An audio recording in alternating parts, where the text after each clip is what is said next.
Great designs, explosive fights, and awesome music. Things the Heisei Godzilla series of films are known for. But for me, the special effects are the most interesting part of the series. There are many things they do better than even films 10 years later. These films were made during a time when actual film was being used, with computers only starting to become more involved, with Godzilla vs. Space Godzilla and Godzilla vs. Destroyah. People like to point out the obviously good special effects in Godzilla vs. Biollante, but skip over some of the best special effects in the later Heisei Godzilla films. Things you wouldn't think are important, but help build the world to make Godzilla feel more connected to reality. Even practical effects are used very creatively, making it seem like animation, when in fact it is not. Mogira's liftoff being a good example. A real screen with film was used in order to have people in this window. The special effects in the Heisei Godzilla films are so good at times, you would think that they were practical.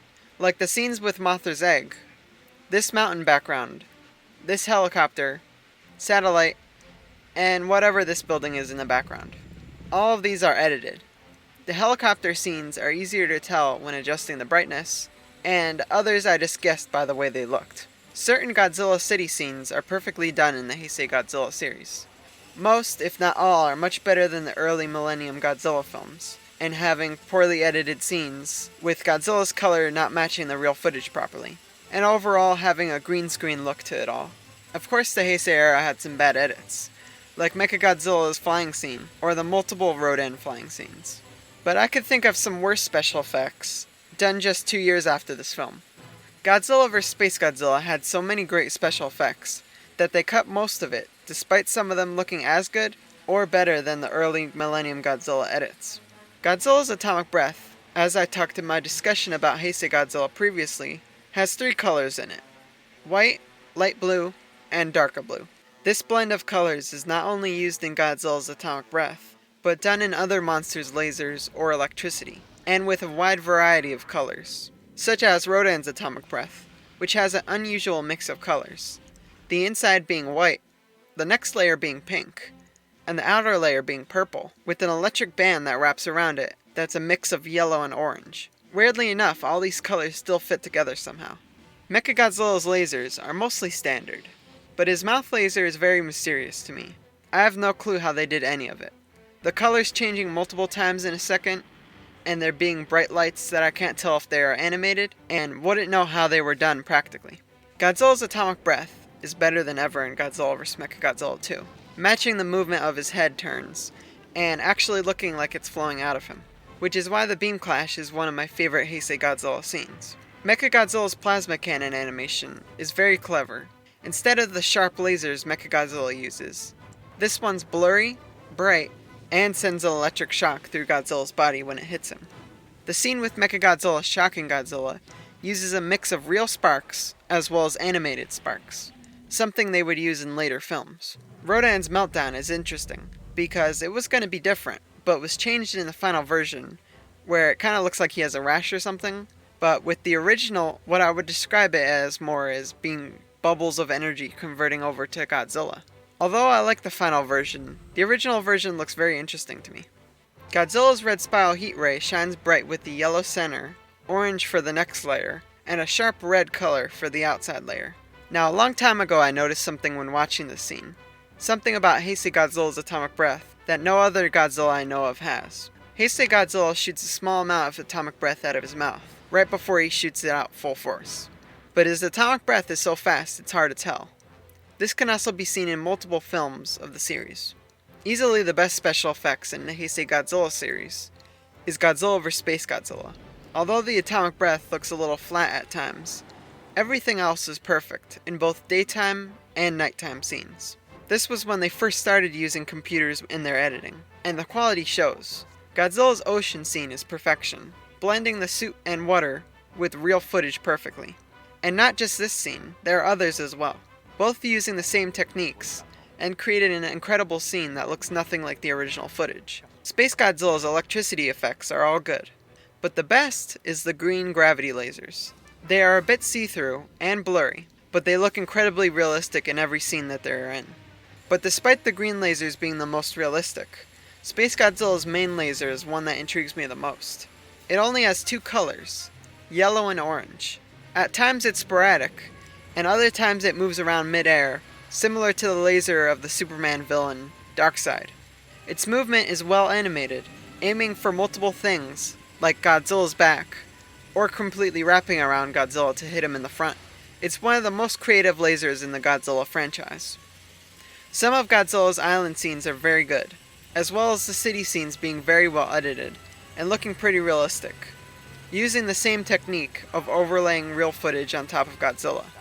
Godzilla's final scene in the sunset is very good, with the original version looking clear, but the final version having a haze effect over the ocean.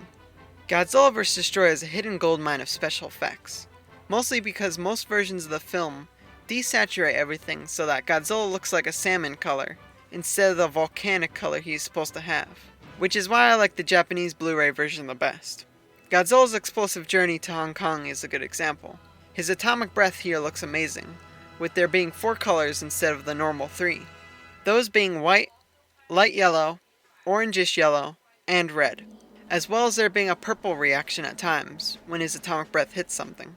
Godzilla's Hong Kong destruction scene would be perfect, but in this scene there are people walking about their day normally. Other than that, the scene perfectly edits Godzilla into the scenes, adding edited sparks, helping to merge Godzilla's footage with the city footage. This isn't even mentioning the marvel of what is burning Godzilla's suit, filled with 200 red, orange, and yellow lights to create the iconic burning look. The title screen, other than being iconic, was said to be the hardest part of the film, done with mostly 3D animation, and the effort definitely shows with how awesome the scene turned out. Now, the prediction for Godzilla's explosion is one of my favorite special effects scenes, with Godzilla pulsing with energy until he explodes like a nuclear bomb, with the explosion itself probably being 3D animated similar to the title screen. The scene with the Earth is very good, having the clouds start to bend realistically around the explosion, and having the atmosphere turn red. There are some scenes I'm not sure if they are edited, one of them being the boat scene, and the other being Mickey's helicopter flying off in the sunset.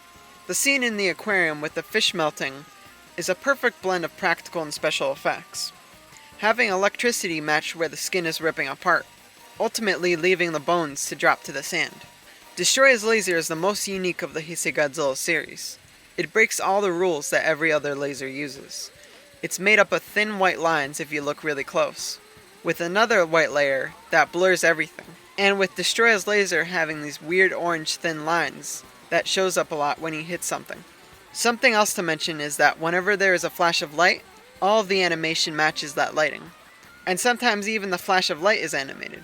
The electricity effects of Destroyah, both blue and yellow, are the best of the Godzilla franchise, mostly notable when Destroyah shoots the car, leaving electricity where his laser hit.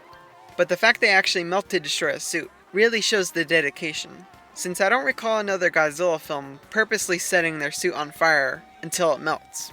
Then you have the ocean special effects scenes, done perfectly with both Burning Godzilla and Godzilla Jr. I assume both are animated in a similar way to Godzilla vs. Space Godzilla. The Super X Freezing Godzilla is a mix of special and practical effects. This is practical. I don't know how they did it, but the suit actually starts to turn white if you pay attention. While the next scene, they animate Godzilla's face warping into his frozen state. This next special effect I have looked into for a long time, and I believe these tanks are edited in, as well as the helicopter being a 3D model. You can hardly tell, but there's a little bit of the tank that is a little bit too bright for this scene. But it's incredible how they did this, and even added the shadows underneath the tanks. The next scene is similar, but not as good. It shows the army with masers edited into the background, but as the camera turns, you can barely tell that the military and soldiers in the foreground start to turn. It may look weird, but overall it still looks pretty good. Destroyah's flying scenes are very good, with this one being the most realistic scene in this entire film. And with Destroyah's flying scene, some shadows look really good, while others not so much. The horn laser for Destroyah is one of the coolest weapons in the Godzilla franchise, with them setting explosions on Godzilla's suit to explode this pink fleshy substance. And despite the Destroyah suit actor not moving at the right time for the explosion, the animators actually make this a good thing, with Destroyah's horn laser dragging in air, similar to Godzilla 2001's atomic breath, except it looks good. A subtle thing done here that no one mentions is Destroyah's ability to drain Godzilla's power, with Godzilla losing his burning look for a bit, with there being no lights on in the suit, as well as his atomic breath turning blue. Godzilla's nuclear pulse is done the best in this film, being fast and completely circling his body. Godzilla's dorsal plates melting and atomic power bursting out looks completely realistic and matching the color of the overall scene. The explosive final battle with Destroyah is incredible both practically and in its special effects, with the atomic breath matching the brightness in every scene and packing the most punch it ever has, engulfing the surrounding area in a fiery explosion. This explosion when Destroyah falls is completely animated into the scene, but still looks pretty realistic despite being a bit blurry. Godzilla's meltdown is a mix of the best lighting and animation, actually melting Godzilla's face, and the final scene uses a 3D model for Godzilla's meltdown, with an overlaid sparkle animation. Now something else great about the Heisei Era is the masers, which were the best in Godzilla vs. Destroyah, having them be huge bright beams with animated sparkles, making them feel more real. Koichi Kakita, director of the Heisei Godzilla series special effects, made Heisei Godzilla what he is, with all the practical effects matching the lasers, and having a wide variety of lasers at the same time, all creative in their own way. The special effects of the Heisei Godzilla series is one of my favorite things to study, with it having multiple layers to it, creating a believable world. Thanks for watching, and I'll see you later.